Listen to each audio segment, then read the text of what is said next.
அனைவருக்கும் வணக்கம் and welcome to Aravind lights on. போர்கள் ஏற்படும் போது ஒரு நாட்டுடைய ராணுவம் அந்த போர்ல வெற்றி பெற விரும்பினா அந்த நாட்டுடைய ராணுவத்துக்கிட்ட சக்தி வாய்ந்த ஆயுதங்களை தாண்டி அந்த சக்தி வாய்ந்த ஆயுதங்களை தொடர்ச்சியா உற்பத்தி பண்ணக்கூடிய திறன் இருக்கிற பட்சத்துல மட்டும்தான் அந்த போர்ல தொடர்ச்சியா ஈடுபட முடியும்.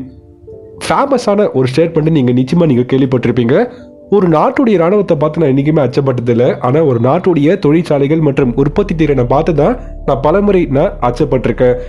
இந்த ஃபேமஸான ஸ்டேட்மெண்ட்டை பதிவிட்ட நபர் யாருன்னா ஜப்பான் நாட்டுடைய கடற்படை தளபதி யமமோட்டோ அவர்கள்.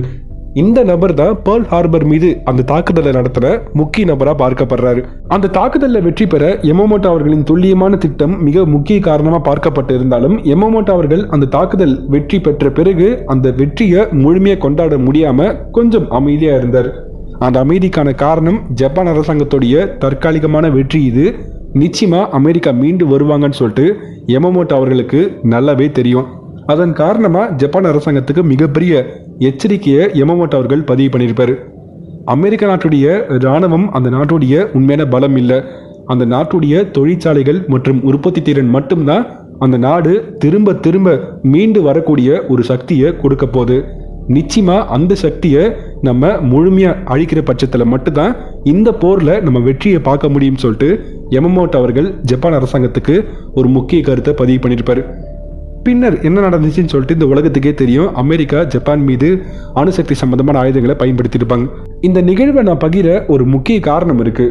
OFB ஆர்டினன்ஸ் ஃபேக்டரி போர்ட், நம்ம நாட்டுடைய முதல் ஆர்டினன்ஸ் ஃபேக்டரி போர்ட் கொல்கத்தால தான் 1775 1775 கிட்டத்தட்ட 247 ஆண்டுகள் 247 இயர்ஸ் பிஃபோர், அத்தனை ஆண்டுகளுக்கு முன்னாடியே நம்ம நாட்டுடைய முதல் தொழிற்சாலை உருவாக்கப்பட்டிருக்கு. அந்த ஃபேக்டரியை பயன்படுத்தி தான் சின்ன சின்ன வெடிப்பொருட்கள் ஆரம்பிக்கப்பட்டு ராணுவத்துக்கு தேவைப்படும் பல முக்கியமான ஆயுதங்களை இப்போ இந்த நிறுவனங்கள் உருவாக்க ஆரம்பிக்கிறாங்க. முதல் உலக போர் மற்றும் இரண்டாம் உலக போர் அந்த காலகட்டத்தில் கூட இந்த முக்கியமான தொழிற்சாலைகள்ல இருந்து தான் பல ஆயுதங்கள் பிரிட்டன் நாட்டு அரசாங்கம் உற்பத்தி பண்ணியிருக்காங்க. இது ஒரு முக்கிய ஃபேக்ட். இப்போ நம்ம நாட்டில் மட்டுமே 41 தொழிற்சாலைகள் இந்த ஆர்டினன்ஸ் ஃபேக்டரி போர்டை பேஸ் பண்ணி இருக்கிற பட்சத்தில் அந்த 41 தொழிற்சாலைகளை தான் நம்ம நாட்டு அரசாங்கம் 7 தனிப்பட்ட என்டிட்டி அல்லது நிறுவனங்களா மாற்ற போறாங்க.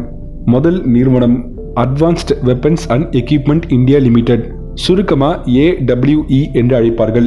இந்த நிறுவனத்துடைய ஹெட் குவார்ட்டர் கான்பூர். கிட்டத்தட்ட 8 ப்ரொடக்ஷன் ஆஃப் மேனுஃபேக்சரிங் யூனிட் இந்த நிறுவனத்துக்கு கீழே இருக்கு. இந்த நிறுவனத்துக்கிட்ட இருந்து அட்வான்ஸ்டு அண்ட் கிரிட்டிக்கல் எக்யூப்மெண்ட்டை நம்ம எதிர்பார்க்க முடியும். ரைஃபிள், நேவில் கன் மற்றும் armed vehicle gun system, rocket launcher, machine gun, short gun, grenade launchers, carbine, mortar, sniper மற்றும் ஹேண்ட் பிஸ்டன். இந்த நிறுவனத்துடைய தனிப்பட்ட லாபம் 1660 கோடியா இருக்கிற பட்சத்தில் இந்த நிறுவனத்துடைய தனிப்பட்ட லாபம் 4000 கோடியா அடுத்த 3 ஆண்டுகளில் உயர்வதற்கான வாய்ப்புகள் இருக்கு.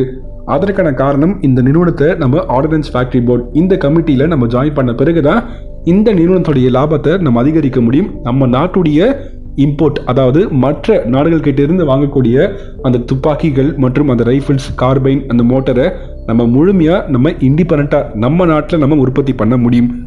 இரண்டாவது நிறுவனம் AVANI, அவானி என்று அழைப்பார்கள், ஆர்ம்டு வெஹிக்கிள் நிக்மா லிமிடெட். இந்த நிறுவனத்தை பயன்படுத்தி தான் compact vehicle, main battle tank மற்றும் UCV, மெயின் பேட்டில் டேங்க் தேவைப்படும் அந்த ஃப்ரேம் மட்டும் இல்லாமல் அதில் பயன்படுத்தப்படும் இன்ஜின். இந்த நிறுவனத்துக்காக பிரத்யேகமாக நம்ம நாட்டில் 5 ப்ரொடக்ஷன் யூனிட் உருவாக்கப்பட்டிருக்கு. அந்த 5 முக்கியமான ப்ரொடக்ஷன் யூனிட்ல நம்ம தமிழ்நாட்டுடைய ஆவடி ஒரு முக்கிய ப்ரொடக்ஷன் யூனிட்டாக பார்க்கப்படுது.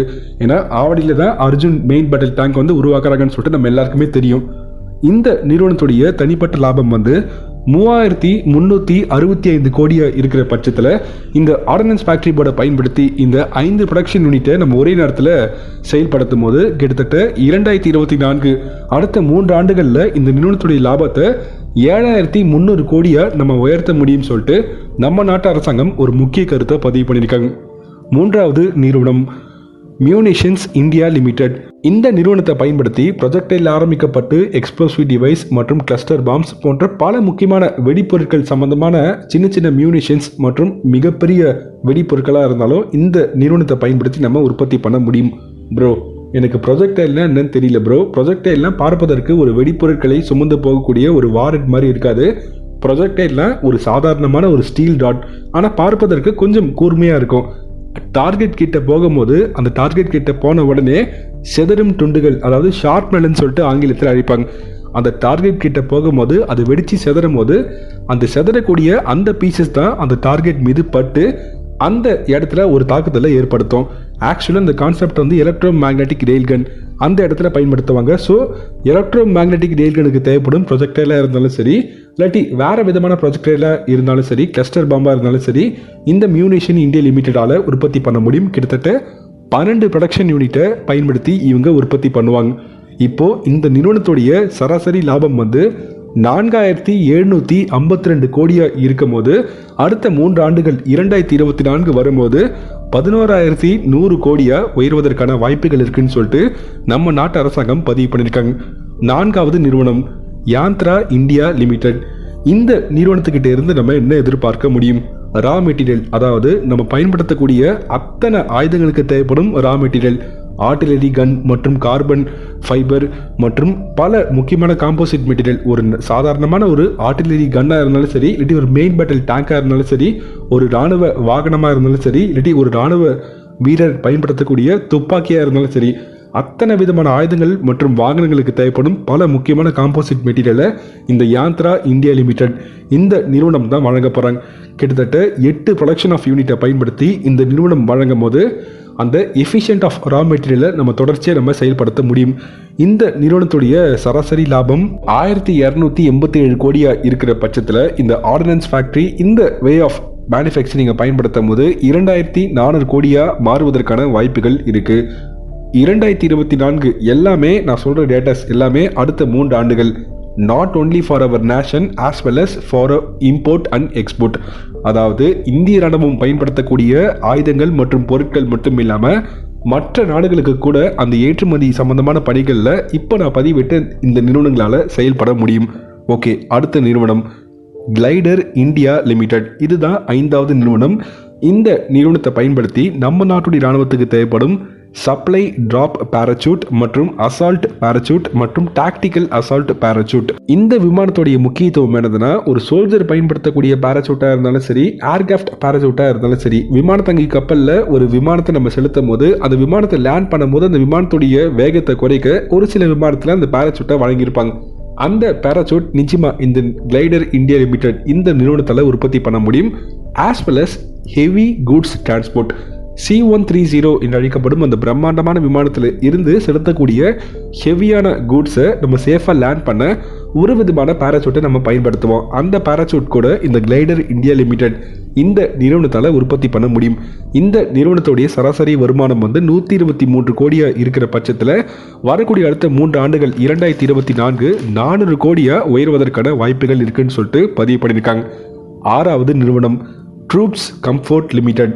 இந்த நிறுவனத்துக்கு கீழே 4 ப்ரொடக்ஷன் யூனிட் கொடுத்துருக்காங்க. அந்த 4 ப்ரொடக்ஷன் யூனிட்டை பயன்படுத்தி uniform, tent, jackets, textile items, shoes, boots, critical clothing மற்றும் ஆல் வெதர் க்ளோத்திங், அதாவது அனைத்து விதமான வெதர் கண்டிஷனில் பயன்படுத்தக்கூடிய உடைகள் ஆரம்பிக்கப்பட்டு ஷூஸ், பூட்ஸ் மற்றும் ஒரு இராணுவ வீரர் பயன்படுத்தக்கூடிய டென்ட், கேம்ப் எல்லாமே இந்த ட்ரூப்ஸ் கம்ஃபோர்ட் அன்லிமிடெட் இந்த நிறுவனம் தான் உற்பத்தி பண்ணி கொடுக்க போகிறாங்க.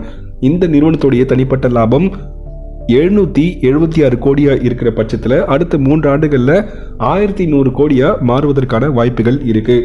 கடைசியாக இருக்கக்கூடிய 7வது நிறுவனம் இந்தியா ஆப்டெல் லிமிடெட். இந்த நிறுவனத்துக்கு கீழே 3 ப்ரொடக்ஷன் யூனிட் கொடுத்துருக்காங்க. அந்த 3 ப்ரொடக்ஷன் யூனிட்டை பயன்படுத்தி optical sights, optical devices, night vision மற்றும் laser sighting devices, wire and cable assembly மற்றும் ரைஃபிள் ஸ்கோப், ஒரு துப்பாக்கியில் பயன்படுத்தக்கூடிய ஜூம் இன் ஜூம் அவுட்ல ஆரம்பிக்கப்பட்ட நைட் விஷன் டிவைசஸ் மற்றும் லேசர் சைட்டிங் டிவைசஸ், முக்கியமாக இன்ஃப்ராரெட் சர்ச் அண்ட் ட்ராக் போன்ற தனித்துவமான கருவிகளை கூட இந்த நிறுவனத்தால் உற்பத்தி பண்ண முடியும். நம்ம நாட்டுடைய டிஆர்டி விஞ்ஞானிகள் வந்து ஒரு தனிப்பட்ட இன்ஃப்ராரெட் சர்ச் அண்ட் ட்ராக் வந்து தேஜஸுடைய அடுத்தடுத்த வெர்ஷனுக்கு உருவாக்கும் போது ஒன்ஸ் உருவாக்கிட்டாங்கன்னா அந்த தனிப்பட்ட கருவிக்கான அந்த டெக்னாலஜி ஆஃப் டிரான்ஸ்ஃபரை இந்த நிறுவனத்துக்கிட்ட கொடுத்துருவாங்க.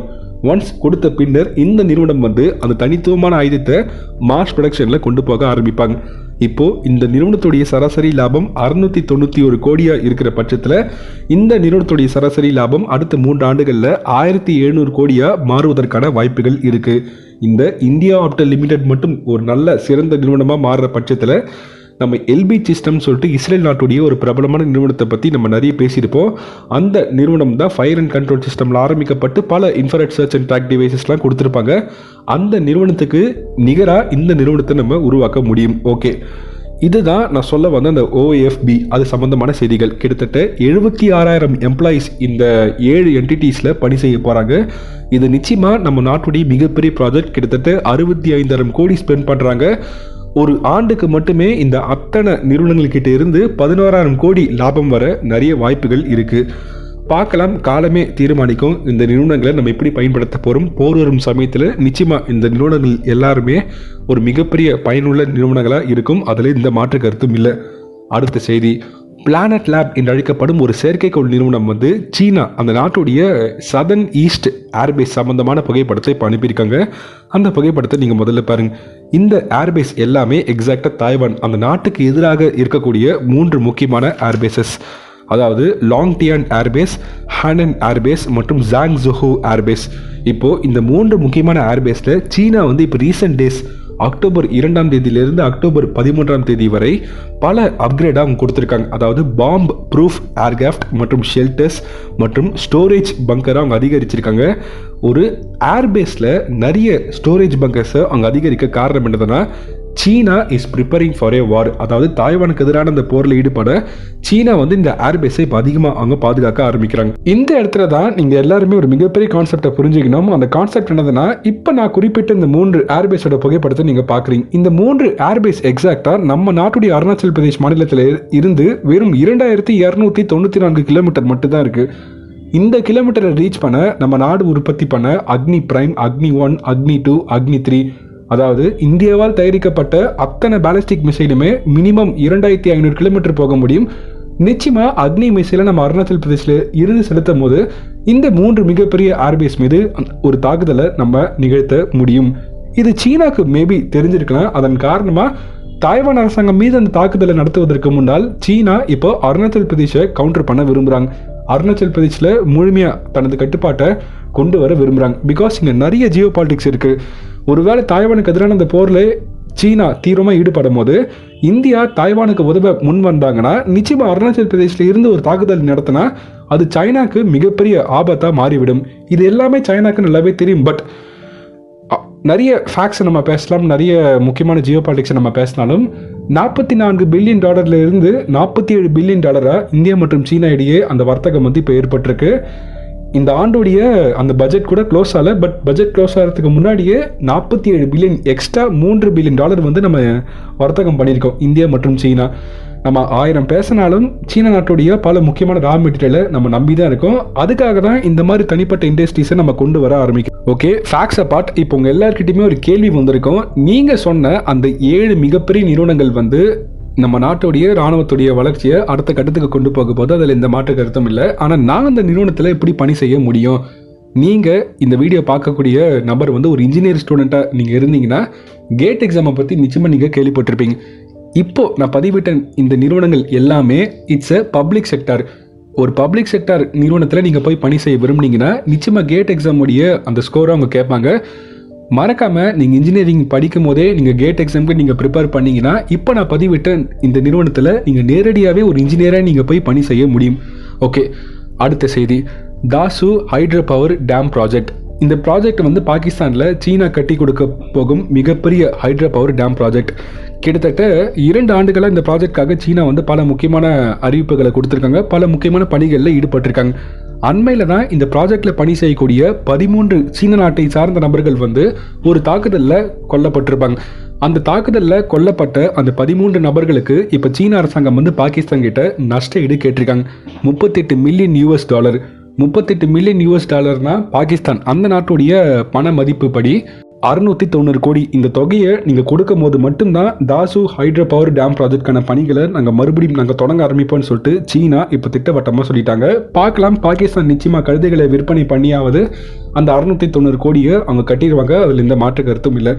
ஓகே, இதை தாண்டி ஏதாவது ஒரு இன்ட்ரெஸ்டிங்கான நியூஸ் இருக்கான்னு கேட்டிங்கன்னா, காஷ்மீரில் இப்போ அந்த செக்யூரிட்டி வந்து அதிகரிச்சிருக்காங்க. 3 தினங்களில் 13 தீவிரவாதிகள் வந்து என்கவுண்டர் மூலமாக கொல்லப்பட்டிருக்காங்க. நம்ம நாட்டு ராணுவ வீரர்கள் வந்து ரொம்ப சிறப்பாக செயல்பட்டு இருக்காங்க. பல முக்கியமான தீவிரவாதிகளை இப்போ அதிரடியாக வேட்டையாட ஆரம்பிச்சிருக்காங்க. ஓகே, இதுதான் நான் சொல்ல வந்த ஒரு சில முக்கியமான அப்டேட்ஸ் மற்றும் ஓஎஃப்பி சம்மந்தமான அப்டேட்ஸ் நீங்கள் கேட்டிருப்பீங்க. இந்த வீடியோ இப்படி இருந்துச்சுன்னு சொல்லிட்டு மறக்காமல் உங்கள் கருத்துக்களை நீங்கள் கமெண்ட் செக்ஷனில் பதிவு பண்ணுங்கள். நேரம் இருந்தால் உங்கள் நண்பர்கள்கிட்ட இந்த பதிவை நீங்கள் ஷேர் பண்ணிங்கன்னா உங்கள் நண்பர் இது போன்ற பப்ளிக் செக்டர் நம்ம நாட்டு அரசாங்கம் உருவாக்குறாங்கன்னு சொல்லிட்டு தெரிஞ்சுப்பாங்க. Signing off Aravind lights channel. நன்றி. ஜெய் ஹிந்த்.